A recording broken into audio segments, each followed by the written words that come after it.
Welcome to Soundtrack Your Life, a podcast about soundtracks, music, and movies. Each episode features a guest and focuses on a specific soundtrack and the personal stories connected to it. Now here's your host, Ryan Pack.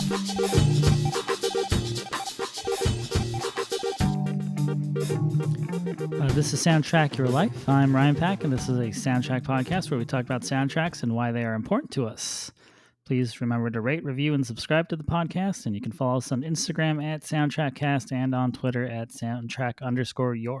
Today, our guest is George Sirois. He is an international best-selling author and the host of two podcasts, Excelsior Journeys and From Dusk Till Dark, outside the Marvel Studios. So today we're going to talk about the score to the 2011 Michael Bay film Transformers Dark of the Moon, which is the third film of the 5 Transformer live-action films. So why are we talking about this specific film today? Well, first of all, thanks so much for having me here, Ryan. I appreciate it. Love the show. And the reason why this particular album really sticks out to me is that it's played a big role in inspiring a handful of scenes, not only in the previous book that I have out right now, which is called Ever Upward Part 2 in the Excelsior Journey, but it's also done quite a bit to inspire the one I'm working on right now, which is called Greater Glory Part 3 in the Excelsior Journey. This is actually part of a young adult science fiction trilogy that's kind of the culmination of working on this particular character since 1992. There's always been, throughout my whole music score collection, there are all these different tracks, and more than half of the collection that I can say, well, that scene inspired this moment that I have in the overarching story, and this scene inspired this scene, over and over and over again. And when it came to this film, Dark of the Moon, it came in right at a time that I was really kind of searching for more inspiration, because I had, at that time, the time that the film had come out, I was preparing for a big move. I was moving with my wife from New York City to St. Louis, where we are now, and have been for over 10 years. And I had finished up with the first book, Excelsior, and it had done fairly well. It hadn't reached the heights that it would in 2017 and 2018 when it hit the international best-selling ranking. But I was really looking forward to really diving into a score like this. And I knew that it was going to be really action-packed. I really liked what Steve Jablonsky did with the previous 2 scores. And I was really taken by what I saw, really. Like I'm a fan of the franchise. I'm a fan of Transformers going back to childhood. And I'm one of those that may be in the minority, I don't know, but really enjoyed the majority of the films, despite the fact that so many different liberties were taken. But I really enjoyed them. And a big part of a reason why I enjoyed them was because of the work that Steve Jablonsky did on these scores. I think he did a magnificent job. And I was really taken by certain tracks in this album. And I was really looking forward to getting the full score album so that way I could just take a walk around my block and really kind of lose myself in the music, which is whenever I do that, that's when the ideas for different scenes come up. And I got a lot of that from this album. Sure. Yeah, I've talked to other creatives who do similar things. They'll build kind of a score that they feel like would fit the idea that they're working on, and they'll listen to it over and over again. So I was interested in kind of hearing how this specific score kind of inspired you, and it seems like it's done kind of a similar trick for you. Oh, yeah. Yeah, absolutely. I was really taken by, even though this particular piece didn't really inspire any specific moments, the opening track, Dark Side of the Moon, which takes us through the period in the Transformers lore where the Ark was traveling from Cybertron to Earth, crash landed on the moon, and that's what caught the attention of the different satellites looking up out in space in the 1960s, and kind of inspired the real big space race between the US and Russia. And it was a really cool way to insert the Transformers mythology into it. I was really taken by that with the way that it was executed in the movie, and the real intensity and the earnestness that went into that score for that part of it. I thought was terrific. Yeah, and Steve Jablonsky has been working with Michael Bay for a really long time. Hmm. He's done all the Transformer movies that Michael Bay directed, Yep. not the Bumblebee film, which Michael Bay doesn't have a part of. But I saw that he has been working with Michael Bay all the way back to Armageddon, even though he's not the principal composer of the scores. He's been working with Michael Bay basically for almost 25 years now. Yeah, and I believe Steve was one of the students of Hans Zimmer, and you can definitely hear a lot of Zimmer in his work. But at the same time, like he's been able to kind of step out of Hans's very large shadow and really make a name for himself in this business. Out of the 5 different scores that he's done for this franchise, are you kind of amazed that he's been able to kind of make something different each time that also kind of has similar themes, Oh yeah, and if that makes sense? oh, it does, yeah, and I feel like I was actually really impressed with his score for The Last Night, which was a real shame because that was by far the weakest of the 5 films. I was really into the way that he kinda took those themes and really amped them up. You can really hear it at the final track, "Calling All Autobots." I thought that was a terrific, rendition of the themes that he had been building up for all the 5 films. And there, some of the newer themes that he brought in, some really quiet themes like Sacrifice, I thought was great, and I was really impressed by what I heard. I really loved what he was able to bring for Age of Extinction. Wasn't too much of a big fan of Revenge of the Fallen. I found that out of the 5 films, I listened to that score the least amount of time. But the first one definitely inspired quite a bit. And there really is just something about this third one, Dark of the Moon, that really grabbed me. And it's one of those that I find myself listening to quite a bit. Do you think it's because he had a little bit more creative control over the Dark of the Moon score, where he didn't have to kind of interpolate as much of other artists into the score? Because it seems like that he had to do that with the first couple. Yeah, it definitely seemed like he had to do it with the first one, and with the second one, I would say like a good amount of that as well, because that second one, it really was a casualty of the writers of the Writers Guild strike, and that really showed the way that everything was kind of rushed. And so that's really kind of the way it felt. It felt like the different themes that were brought in, they were very, very short. There really isn't all that much really good playability of that score album, but the second one's got some really good meaty pieces that are really, really strong. There's a particular track on there. It's the 6th track on the album. It's called "We Were Gods Once," and I am so indebted to Steve Jablonsky for coming up with this track because it is fantastic. It's got such a great mood to it, and it inspired a scene in my second book in this trilogy, Ever Upward Part 2 in the Excelsior Journey, that I would say, is one of the strongest scenes in the whole book. It involves one of my main characters, a character named General Hadera. She is someone who has been given in this story the power of her god, Tornatrax, and she decides to basically take this power as a means of releasing all of her bitterness, all of her anger at the mothers, basically, of her species. And the way that she does that is she plunges her hand, which which has been glowing because of the power that was given to her, into the swampy pond area that we've already established, has these very vicious amphibious creatures kind of floating around in it. And what the power does is it enhances their evolution. So it makes them humanoid. And so they are suddenly given these arms and legs and can actually move about on land, and they just burst out of the water and become her own personal army.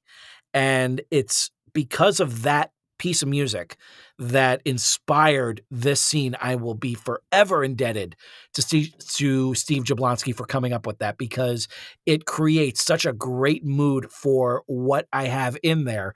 And it's one of those things that I can definitely say is a major reason why I hold that book in such high regard. Normally with authors and other creatives, we have no problem really kind of denigrated ourselves, basically as almost like a defense mechanism, saying that whatever critics have to say about our books, it's nothing compared to what I am saying about them.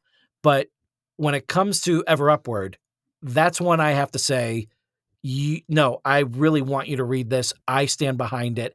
I'm very proud of it. I think you should definitely take a look at it. And that scene is a huge reason why I say that about that book. Wow. That's awesome. I love hearing, people how they're inspired by music, and that's definitely yeah, that's awesome. Yeah. There's the seventh track on their Battle inspired a major battle, you can say, during the early part of that particular book. This, like I'm saying, like there is so much of this score that I can just say, like, well, that inspired this scene. This track inspired this scene. There is no plan. Was another big one. There's a lot in here that really just works for me, and I have to give Steve Jablonsky all the credit for inspiring so much in this. I'm really, really grateful that he came out with this. Sure. So are you familiar with his work outside of the Transformers universe, or is this kind of how you got introduced to Steve Jablonsky's work? A little bit, this was really my introduction to him. I had heard some of his horror scores, and they came off as more atmospheric than anything. If I remember correctly, I think he did the score for the Texas Chainsaw Massacre remake from 2003. I know he did the one for 2010's Nightmare on Elm Street remake, and I'm pretty sure he did the 2009 Friday the 13th remake. And for all of those, I felt like they were decent scores, but they didn't have the sort of feeling of, I gotta get this album so I can just listen to it and lose myself in it, the way that these Transformers scores did for me. Are you a fan of his Ender's Game score? I still have to sit down and watch Ender's Game. And the funny thing is that I have it in my catalog. And so I need to actually there's quite a few movies that I need to sit down and just say, okay, what do I own that I have not watched yet? Well, there's Ender's Game is one of them. It's one of those that's just kind of hanging around. It's, I got it on DVD. I even got it on digital because it came with the digital copy. I got a great deal on it. I think it was like $5 over at Barnes and Noble. So it was one of those where you just had to go ahead and take it and run with it. And that was one of those that I feel like I need to sit down and just watch it and see how it is. And the fact that he did the score for it, that has me even more excited to sit down and listen and watch it. Are you a fan of the book? I know of it, but it's one that I had not been able to sit down and read yet. It's one of those where it's just like the more I was hearing about it, the more I was hearing about the writer Orson Scott Card himself, and hearing a lot of the personal things for him. It just kind of made me say, like, all right, I think I'll just kind of put that one on the back burner. Like, I'm sure I'll get to it at one point, but it's not one that I'm going to really reach out and go for right now. That's fair. Yeah. I just, just looking through Jablonsky's filmography and it being, a popular sci-fi novel, and you write popular sci-fi novels, I was just kind of curious about that one. No, yeah, that first book, Excelsior, it it's got an interesting history to it. It was one that I started writing in 2008 after working with that character for about 16 years, and finally getting it out in 2010 as a self-published form, and then getting it picked up um, by a small press based out of St. Louis, and then after that small press went under, another small press based out of the UK decided to pick it up, and each time their editors were basically making some requesting some changes here and there. And with the UK one, the editor really took a sledgehammer to it, and it required quite a few months of redoing from the ground up. And I'm so glad that I did, because it just made that book so much better. And the opportunity to really make that as the best way it could was just going to be a good thing. And the publisher really liked the changes, and they were really excited for the second book, Ever Upward. And so it was after the second book had come out, that was when the first book went into wide distribution, and the publisher was able to secure a BookBub deal. And for the listeners, when you get a featured deal on BookBub, that puts it out in front of millions of potential readers. And if you drop that price for that particular sale date to, say, like 99 cents, you're going to create something that people are just going to at least want to grab and put into their catalog. And whether or not they're going to actually read it, that's up to them. Hopefully they do. Quite a few did, thankfully. And it wound up bringing in enough sales where it reached a number one spot on one of Amazon's categories on Amazon US, but it also hit 3 other categories in Amazon Canada. And when I heard that, I was just like, well, does that mean it's an international bestseller? Yeah. Okay, great. Then it is. And so that was my label. That was something I was really hoping that I would reach USA Today. Unfortunately, that did not happen, but who knows? Who knows what could happen with this third book now that once it comes out, the trilogy will finally be complete. So we'll see how that goes. And what's the release date for the third book in this trilogy? I don't have an actual release date. It's still in development, but I promise that it will be out in 2022. And I'm really holding myself to that, because 2022 will be the 30th anniversary of the creation of the character. So I really want to hit that. Oh, that's very cool. Yeah. And again, kudos to Steve Jablonsky for the work that he did on this particular album, because I could not, for the life of me, see the climax for this third book play out the way that it does without the 14th, 15th, and 16th track on this album. And those are It's Our Fight, I'm Just a Messenger, and I Promise. And It's Our Fight is one of my favorite tracks that I've listened to in the past decade. Something about that particular piece, it just works so well. And when I realized how it fits in this third story, I immediately fell for it. I was like, okay, this could be my favorite track that I've listened to in the past decade because of what it did for me. And then the way I'm Just a Messenger kind of carries through with that whole scene, because it's all for the big climax in Dark of the Moon. And you get to see quite a bit of action, obviously, in the movie, in Dark of the Moon. And you get to hear it in the score itself. Like, it's a real good, intense, pulse-pounding score. And the melody that comes in, I want to say like about a little over a minute into It's Our Fight, is so pulse-pounding that I needed to use that. And then once I figured out how to use it, then it was golden. Then it was absolutely golden.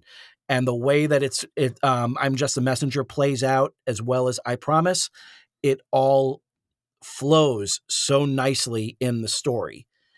So I got a whole lot of kudos to Steve Jablonsky for making that happen. So do you think there will be a fourth? Well, I guess I don't want you to spoil.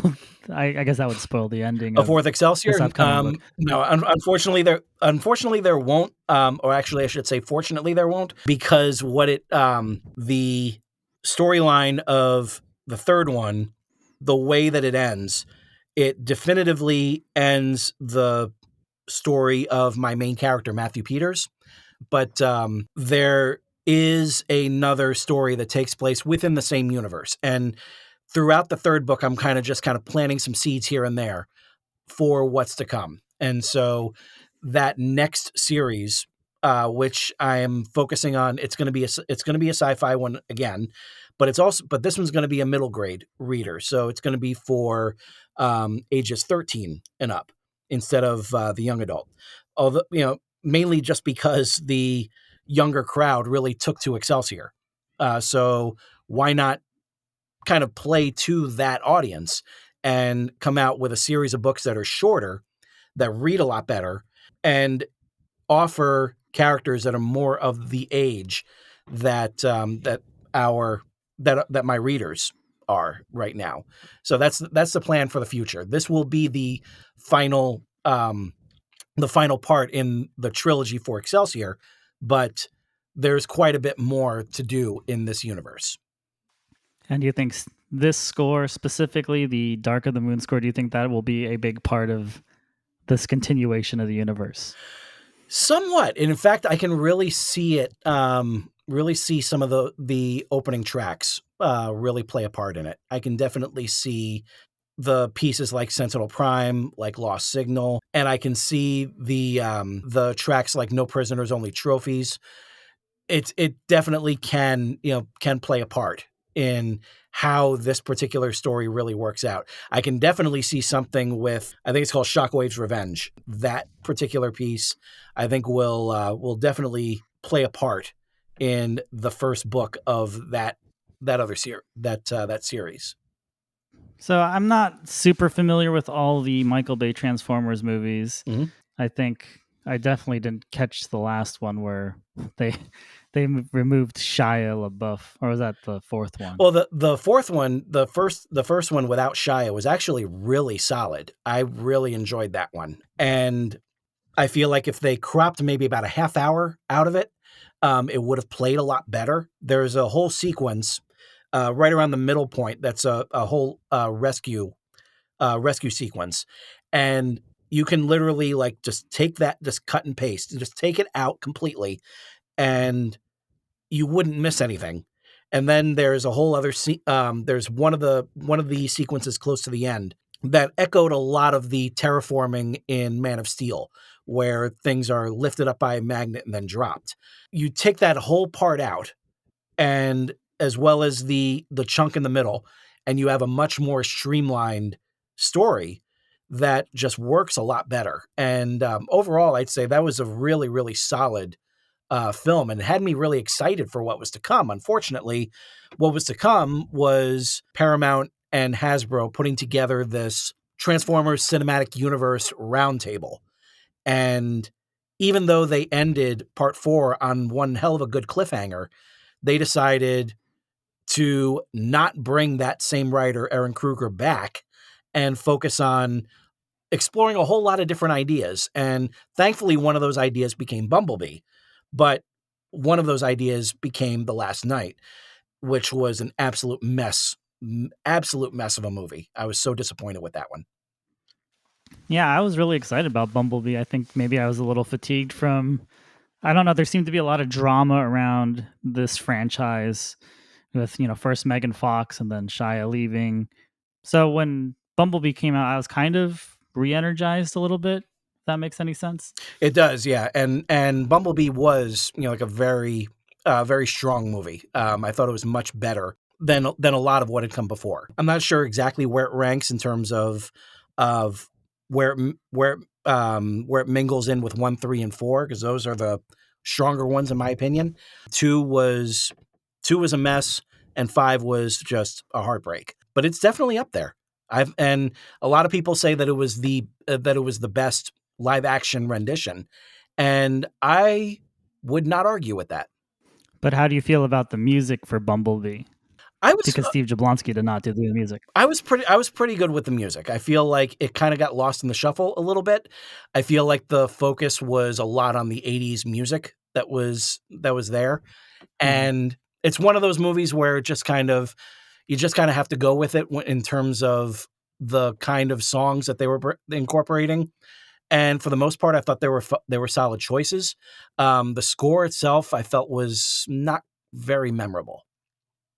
Yeah, that's what I kind of noticed about Bumblebee versus, these Jablonsky scores, which have these companion soundtracks, which have like 12 songs on them, but only like 3 or 4 songs are actually in the movie. Yeah, and yeah, I remember hearing the soundtrack to the first film, and there were a couple songs that I liked, but I remember there was this really awful rendition of the theme, and it just it did not work for me, and it came off very Go Go Power Rangers, kind of feel to it, and I was not a fan of that. But I liked the Linkin Park song I liked all three Linkin Park songs that end the three movies, and I really dug the Battle Cry by Imagine Dragons, which closed the fourth one. But the fifth one, I feel like I honestly don't remember the song at all that ended that one. I think it was just me just wanting to just get out of the theater as quickly as possible. Oh no. Yeah, I was angry at that one. I really tried. I wanted so badly to like that movie, and it just wouldn't let me. I feel like that soundtrack was definitely as much of a letdown as the movie itself, but the score that Jablonsky did for The Last Night was fabulous. I feel like I think he realized that he needed to do something to really kind of make this movie worth anything, and thankfully he showed up. I wish the writers did, but he showed up. So, is it a foregone conclusion that if you were able to turn the Excelsior series into some sort of visual medium, that you would try to get Steve Jablonsky to score your project? I would definitely not say no. I think that I would love to hear what he would come up with. He would definitely be on my list. It's one of those things where it's just like I can't settle on just one when it comes to who is doing the score, because there are so many different composers that inspired so many different scenes in these movies. Because like there quite a few of them actually are from the Harry Potter franchise. So like that was another one that I was able to listen to a lot. That was just like, okay, well this works for this and this works for this.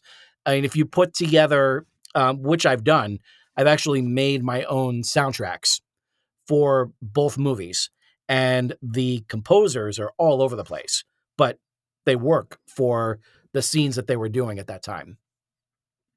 So, out of the Harry Potter scores, who, I guess, which scores stand out to you? Surprisingly, a big one was Half Blood Prince. I think Nicholas Hooper did an amazing job with that. The journey into the cave when Dumbledore is fighting off the Inferi, the tribute to Dumbledore, like right near the end.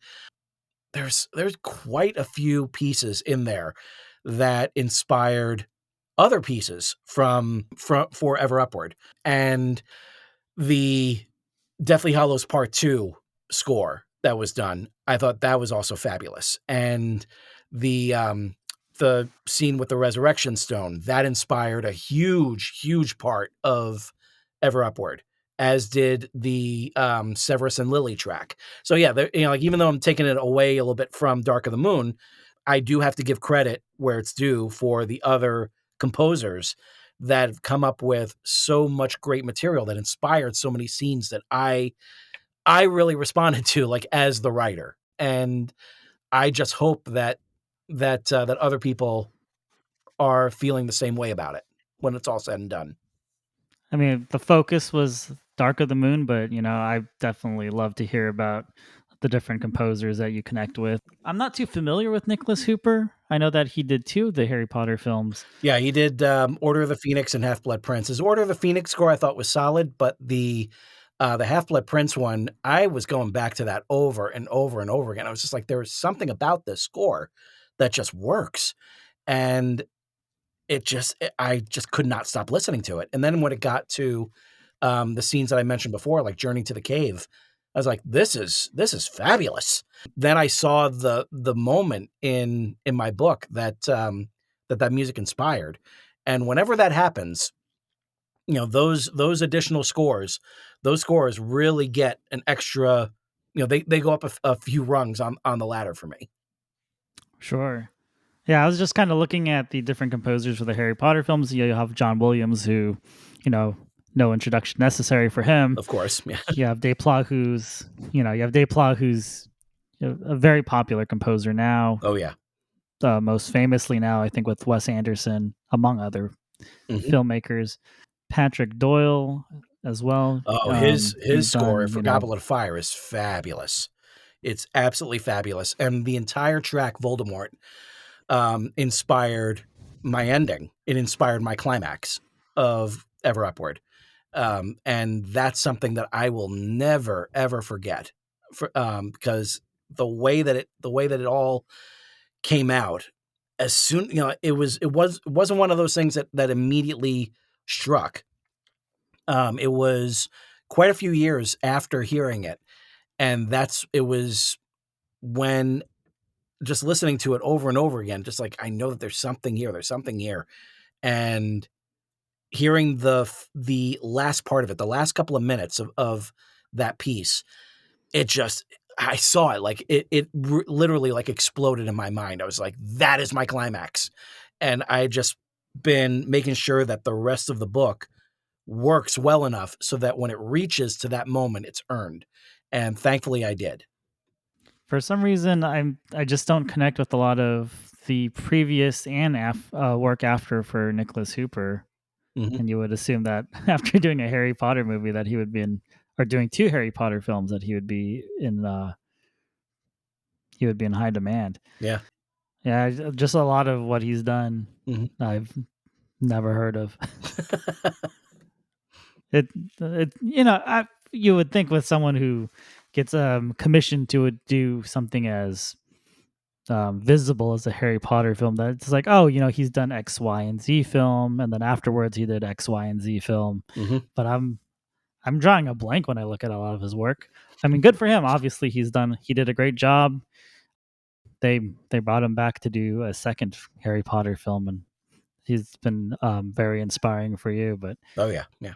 it just seems like the career trajectory is not what I would have expected for someone who was able to do two Harry Potter Yeah, films. there is that. Yeah, and it is a shame, but at the same time, it's kinda like it's one of those, like, "We'll always have Paris" kinda things. Like, I'll always have that Half-Blood Prince score that got me through so much of writing that second book, and it just became one of the several reasons why I look back at that particular book and say that, that's the best thing I've ever written.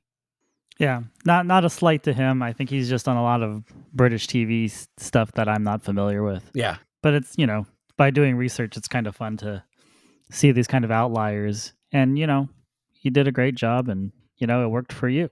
exactly. But, like, I'm biased.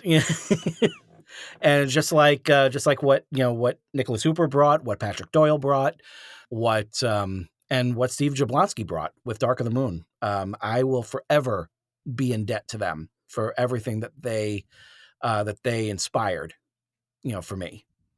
Before, you mentioned doing this movie, I didn't know who Steve Jablonsky was. I had seen the movies. I've seen some of his other scores, Mhm. or seen other films that he's scored, but Yeah. never really went to go, hey, who is this guy? Right. Right. I give a strong recommend to the Dark of the Moon score. I thought that he did a terrific job with that, and the different themes that he brought in for that one, I thought really worked. And like I said, like after such an underwhelming score for Revenge of the Fallen, I feel like um, it was a wonderful wonderful bounce back. I felt I've always liked the guy.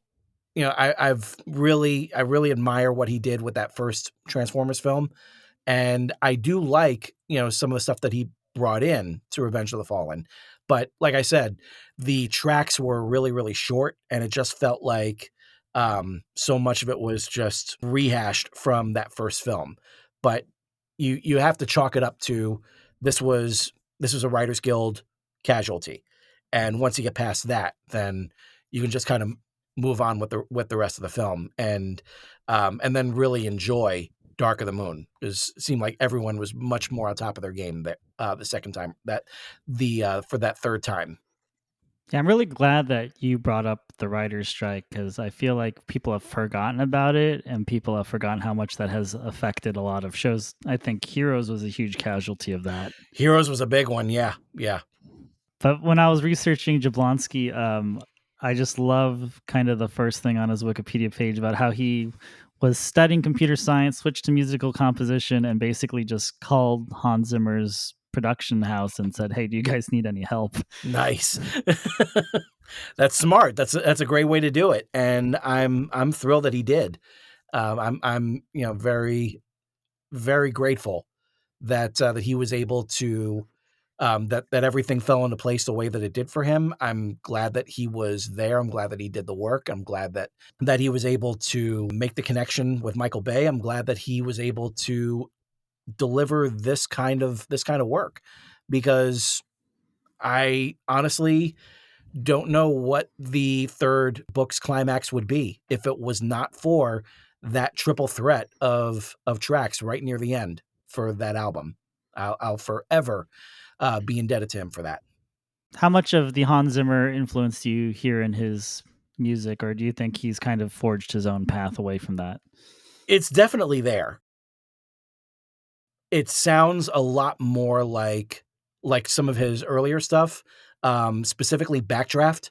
Backdraft is a terrific score that I feel kind of got lost in the shuffle with Hans, and that was one that I was listening to throughout high school, like over and over and over again. I just loved it. I loved the epic scope that it gave that story, and I was really, really thrilled with it. And so a lot of it sounds similar to that, especially that third movie. And so I feel like the influence is definitely there. I feel like you can definitely kind of hear some of his other percussion driven scores in stuff like Texas Chainsaw Massacre, Friday the 13th, Nightmare on Elm Street, where it's less theme providing and more of just kind of like adding to the mood, which is a lot of what Zimmer brought to, say, like The Dark Knight, the 2008 one.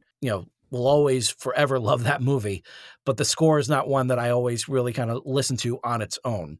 It adds to the movie incredibly well, but it doesn't really stand on its own the way that some of his other scores do. I agree. What I love about the Hans Zimmer, Christopher Nolan Batman movies is just, I feel like Warner Brothers has a tendency to bloat their musics with Warner Brothers Records music, and not getting out of the way of a composer like Hans Zimmer. Yeah, like the Joel Schumacher movies were a huge example that were. Yeah, they were overcompensating for that on that soundtrack. Yeah, they were definitely overcompensating for that one. They were so. I feel like they felt that they were burned so badly by Batman Returns. Especially since there was only one album for Batman Returns, and that was the score with the Susie and the Banshees piece right at the very end of it.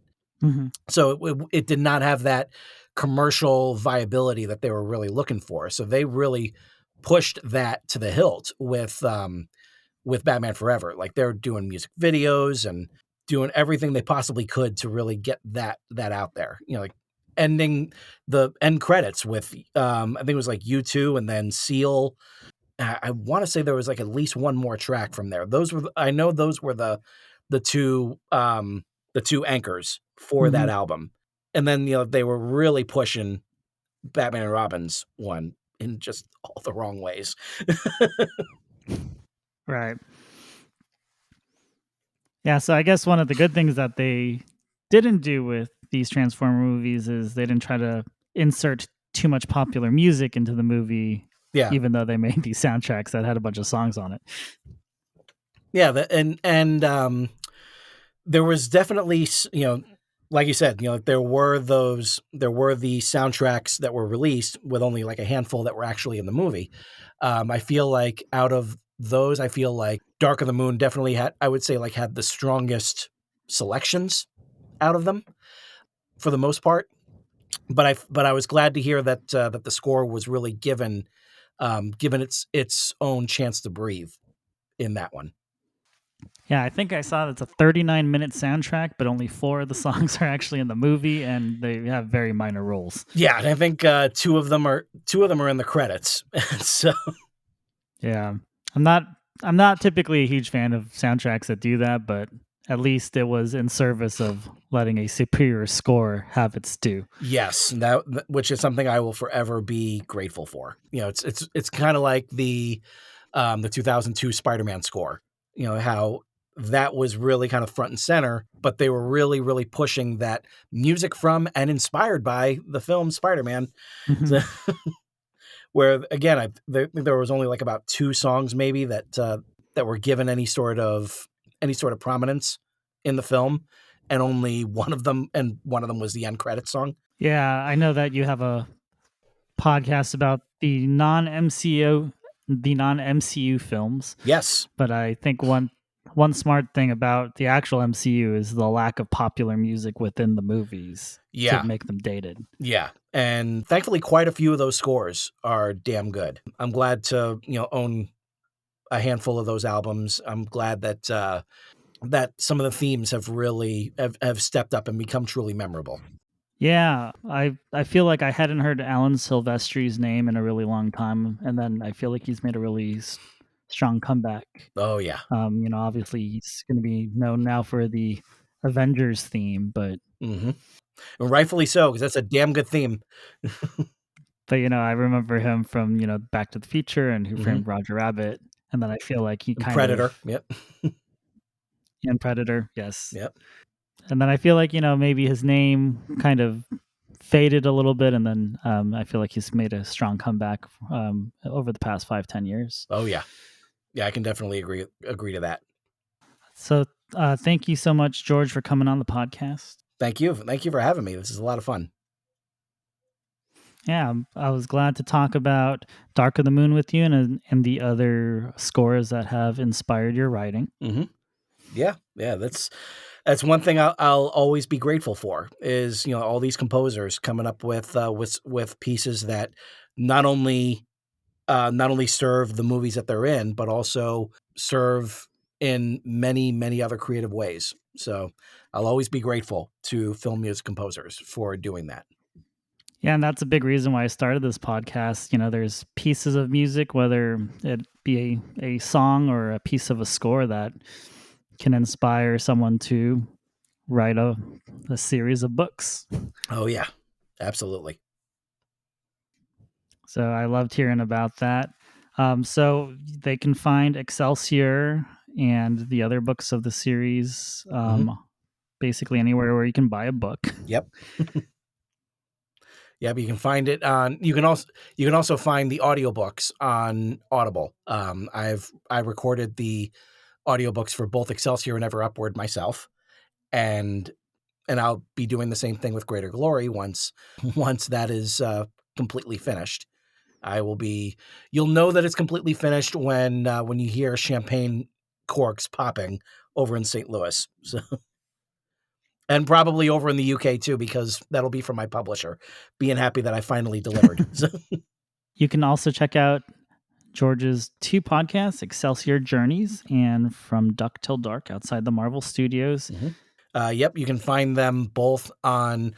In fact, if you go to he'sgotit.com, that'll not only take you to the home base where you can learn about pretty much everything that I do. You can learn about the podcasts.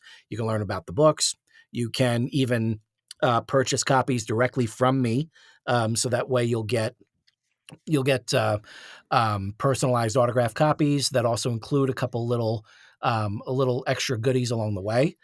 And you can also find the books themselves on Amazon or wherever books are sold. And yeah, basically, if you go to he'sgotit.com/podcasts, that'll take you to all you need to know about both Excelsior Journeys and From Dusk Till Dark outside the Marvel Studios. And also you'll be learning about the third podcast that I'll have up and running soon, which is a hybrid podcast / audiobook for From Parts Unknown, which is my completed 5-part sci-fi wrestling serial. Oh, very cool. Yep. It's been fun. It's been fun so far, and I'm looking forward to seeing where everything goes from now on. You can follow George on Twitter at George Sirois. That's GeorgeSirois. And you can get up to date, or you can stay up to date on what George is working on. Yep, that's it. Yeah, and you can find me on Twitter. You can find me on Instagram. You can find me on Facebook. I'm pretty much all over the place on all those platforms. Very cool. Thank you so much for coming on the podcast again. It was a pleasure to meet you and to hear about how scores have inspired you. Thank you so much, Ryan. I appreciate it. Thanks for joining us this week on Soundtrack Your Life. Make sure to visit our website, soundtrackyourlife.net, where you can subscribe to the show on Apple Podcasts or Spotify. While you're at it, if you found value in the show, we'd appreciate a rating. Or if you'd simply tell a friend about the show, that would help us out too.